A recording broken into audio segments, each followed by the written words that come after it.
Hey, everybody. Chairman Jaspers asked that we delay for about 10 minutes, so at this point, we'll start at 1:10. So just a few more minutes.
All right, members, this is our posture. We are waiting for, we're kind of at the mercy of everything else that's happening in the building today. We've got presenters in rules, we've got presenters in the chairman's committee, we've got presenters in ways and means, and we've got a presenter that we haven't located yet. So as soon as one of them gets here, we will get started. But please don't leave. Thank you.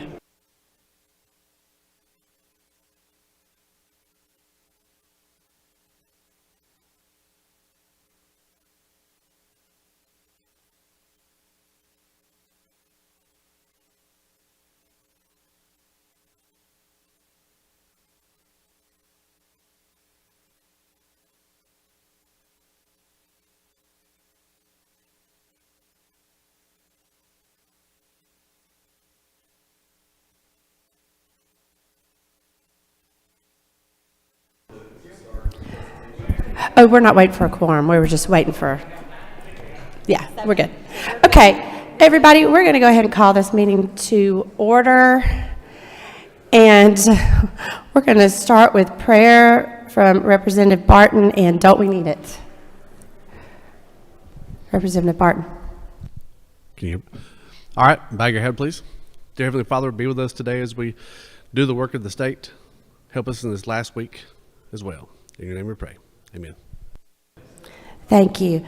I'd like to start by recognizing Jackson. Jackson, will you stand up, please? We've recognized you before, but I know Chairman Jaspers specifically wanted me to make sure that we told you again, thank you so much for your work that you've done here as an intern. I hope it's been a valuable experience to you, and hope that I know we can look forward to seeing great things out of you in the future. So thank you so much for being here this session with us. All right, and also we have a new member on our committee who was just sworn in last Wednesday. That is Representative Gary Richardson, and so happy you're here on this committee. It's one of the best committees you could have been assigned to. So if you would like to introduce yourself and say a few words, go right ahead. That microphone right there.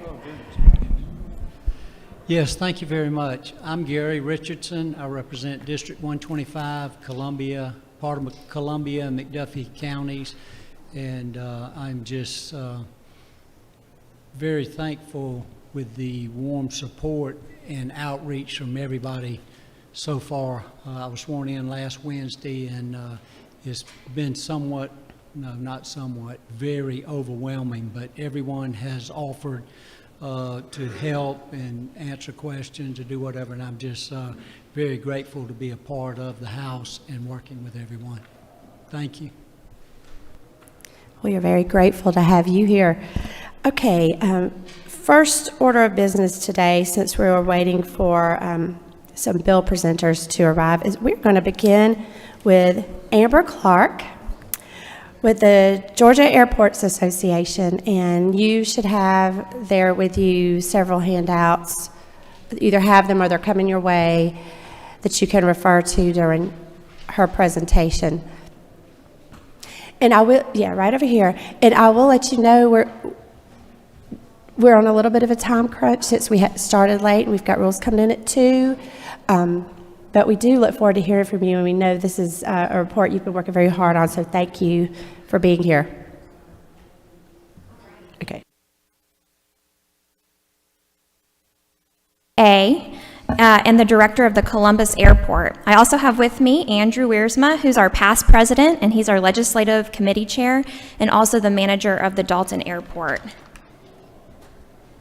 First, we just wanted to say thank you so much to this committee and to everyone who has helped increase the funding this year in the budget for airports.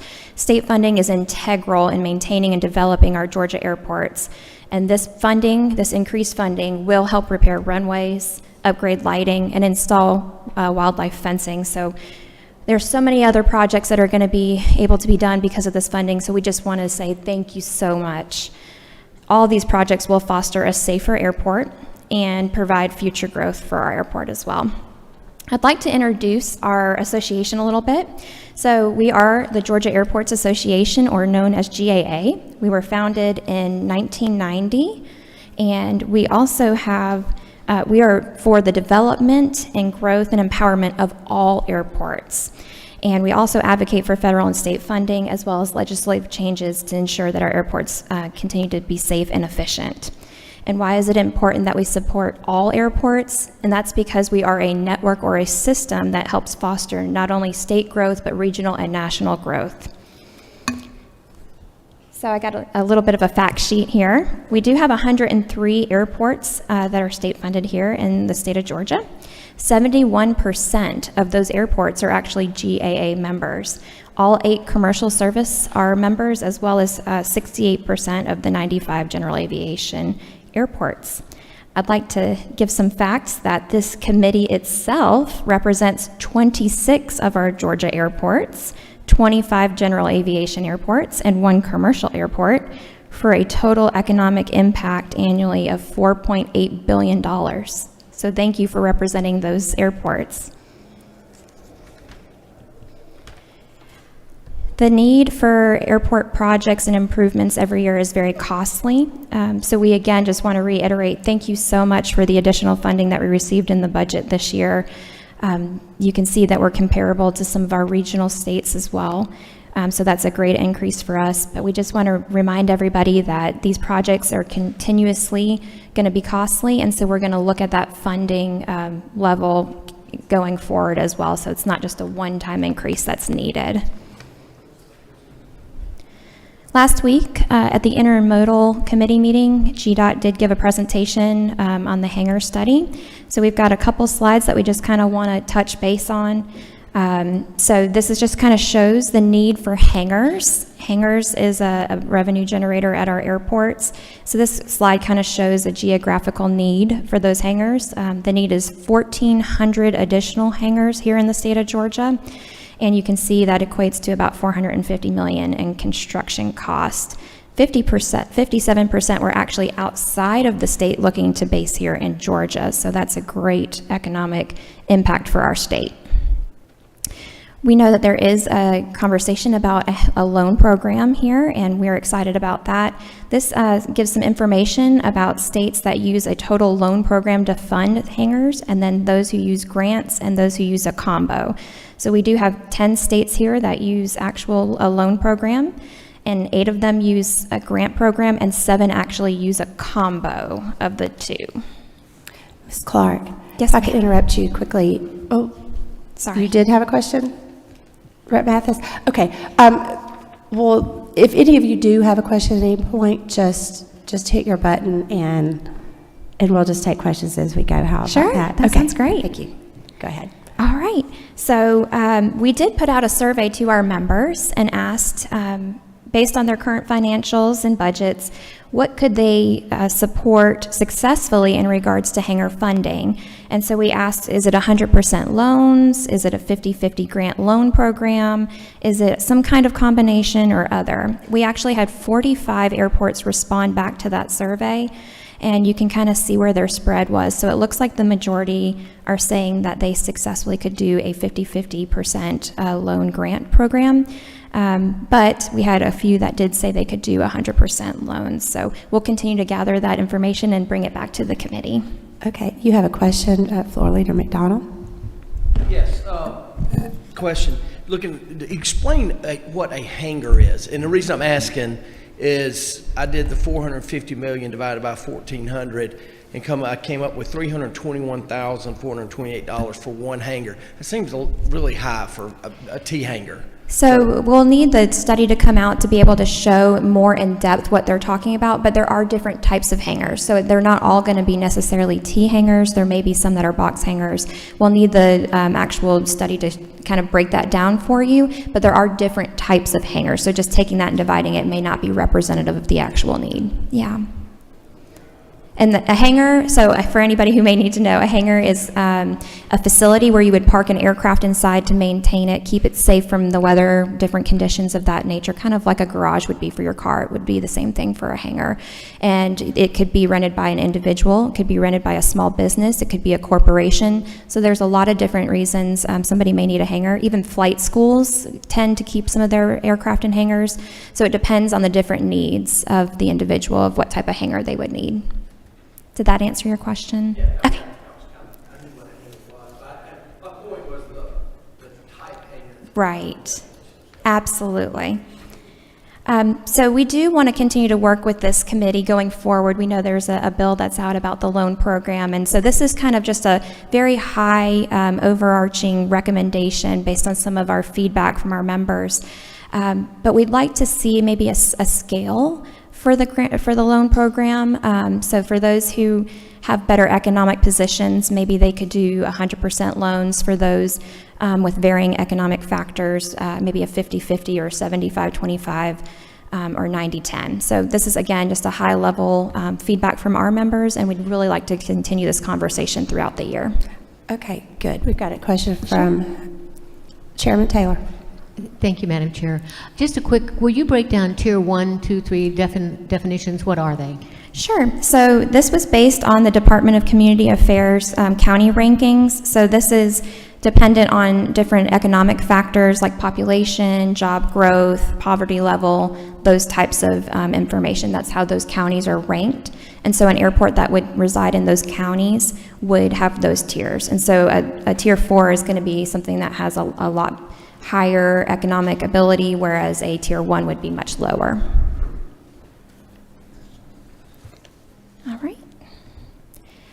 And I'm going to pass it off to Andrew here. He actually is building some T-hangars and can give a little perspective as far as a loan program would go for him. And we'll make it real quick.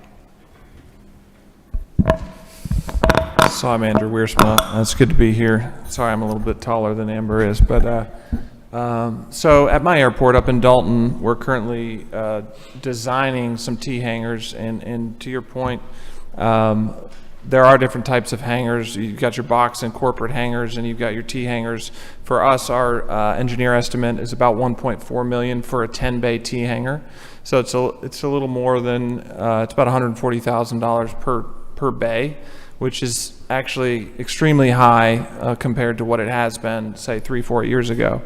But currently, this is what we're looking at. So just to give you a high-level idea of an amortization on a loan like this, if you had $1.4 million over 30 years at even 2%, that's $5,175 a month just to service that loan. And so your rent per hangar is going to have to be at least $518 just to break even. And then you still normally include electric, water, and maintenance on that facility within that price. So it really leaves you nothing left over to actually maintain the building. And that $518 is already over double what we're charging right now. I think the GDOT said that the average hangar rent across the state is about $208 a month. At my airport, it's probably averages close to $300, maybe $270 a month. So that's a pretty significant increase on those new buildings. Now, the last time we built buildings was back in 2008. So obviously these would be brand new buildings, so it can justify the increase. But I think, hangar rent's going to have to come up to meet these needs, and it's a significant increase, and you're still just about breaking even when it's 100% loan. If you look at a 50-50 loan, obviously that cuts it in half and makes it a lot more doable. And you get about $2,600 left over per month on that building to maintain the building, pay for electricity and water and whatnot. So just a high-level look at what that looks like. I think communities across the state, there are some, like we're seeing from our membership, that can handle a 100% loan and it work well for their financial situation and their community. But for a lot of the smaller communities especially, they were looking at a 50-50 match would really, really help them, perhaps with a low-interest loan for the local match share. Some of the other answers were 75-25 loan, which is currently what GDOT is already, the split. This is a 75-25 split on GDOT funds. So keeping it at that, but providing perhaps a low-interest loan for the 25%. So that's what we're looking at. But as Amber said, we want to continue that conversation throughout the coming year as the GDOT study comes out. And the study, I think, will drill down more into that number, the $450 million for those hangars, the 1,400 hangars across the state. Lastly, the height restriction bill. We've been working on this. Senate Bill 326 was dropped last session just to sort of start the communication on this and the conversation on this. But basically, Georgia is one of 3 states in the nation that does not have statewide height restriction laws in place. So there's a lot of local communities that have put height restriction laws in place to protect their airports. But we're looking to do something statewide that would set a bar for airports to either sort of meet that or exceed it with their own local regulations. This year, we've put together a airspace protection subcommittee under the legislative committee at GAA. We are soliciting a height restriction study that we hope to complete by September or October of this year to present a draft piece of legislation to the legislative body for next session. So hopefully we can move forward with some legislation on this. Thank you for that. You do have a couple of questions. Representative Barton.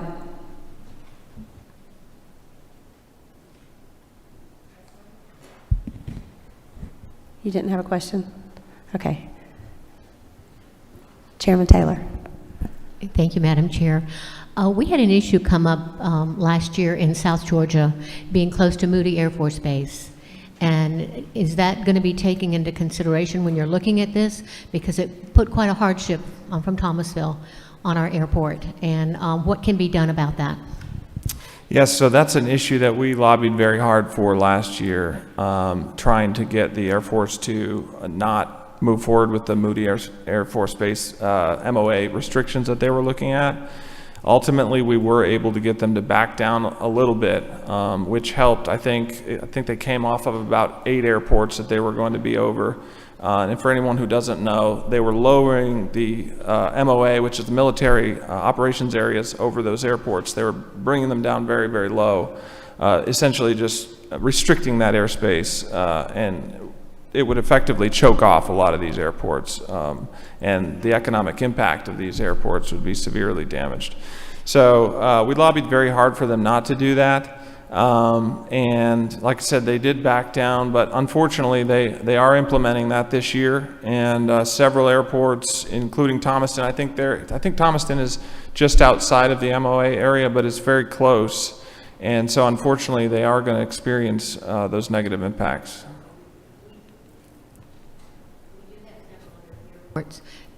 Brooks County and the Moultrie Airport, are they going to still be, I guess they'll be hampered by it also? Yes, I mean, I think there's going to be a negative impact to that whole area. I think there's only 3 airports that are going to be directly under the MOA now, but other airports in the close surrounding area, it can still affect their approaches as well. I think the Air Force is saying that they want to work with us as much as possible in allowing aircraft to come in and out on IFR flight plans, but we just don't know exactly how it's going to work out until we implement that.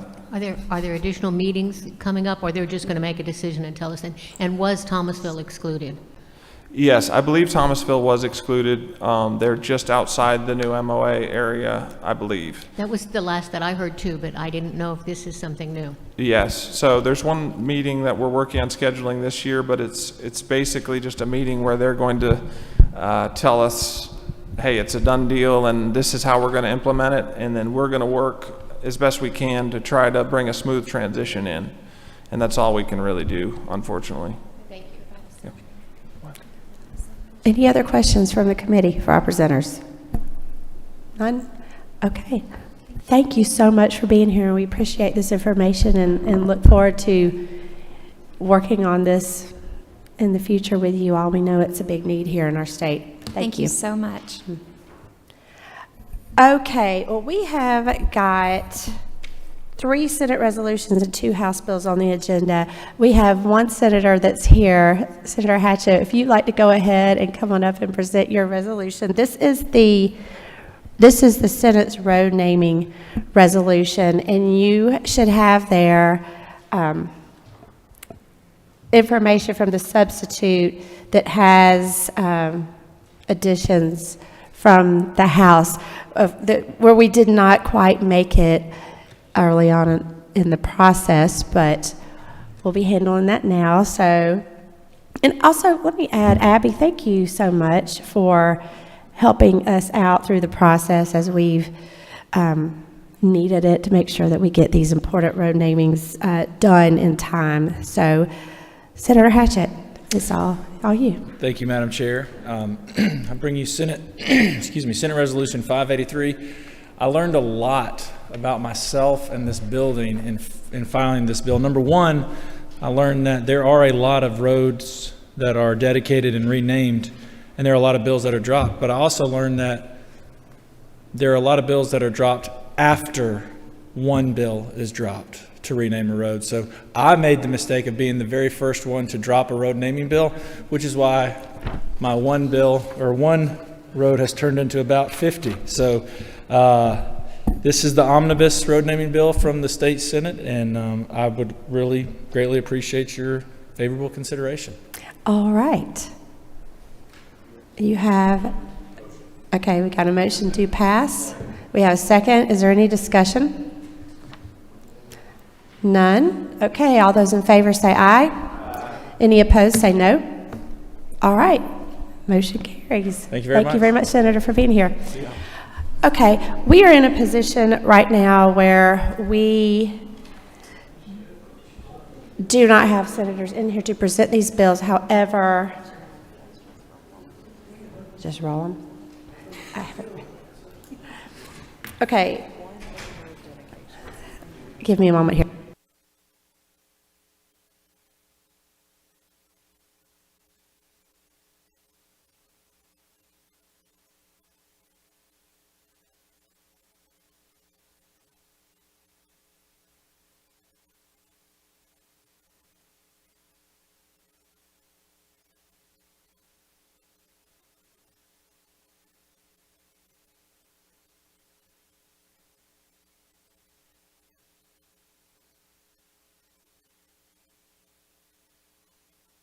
Okay, what we're going to do is we're just going to go ahead and take up these 2 Senate resolutions ourselves.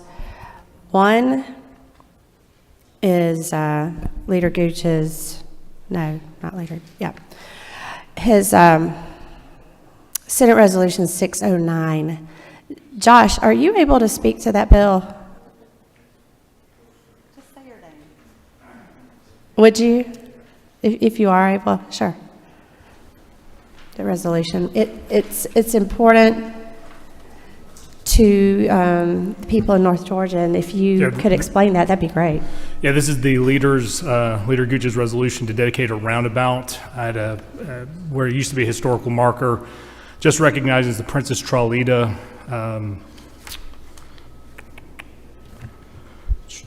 Let me get the name the correct name. The Princess Traulita circle of Princess Traulita at Stonepile Gap. Got it. Okay.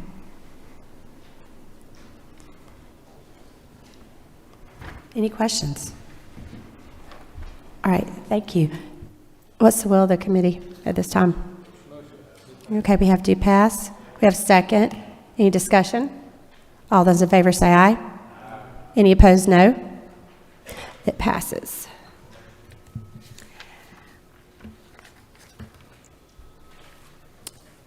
All right, Senate Resolution 158.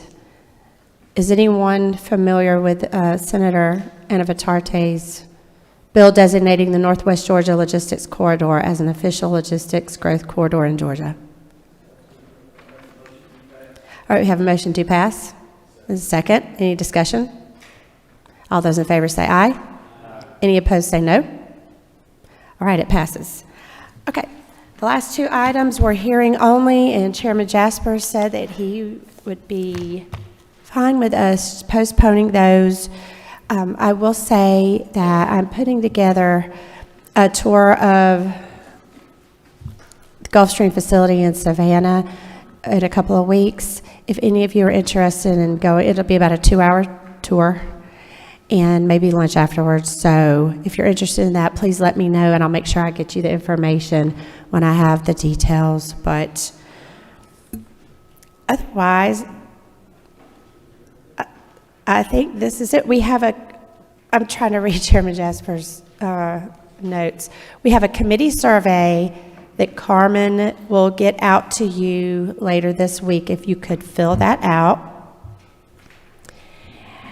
And our lobbyists that are here that we work with, thank you so much for all you do in representing your clients and their interests, and all of you for being so diligent to be here and on this last committee day that we have. So thank you so much. And if there's nothing else, meeting adjourned.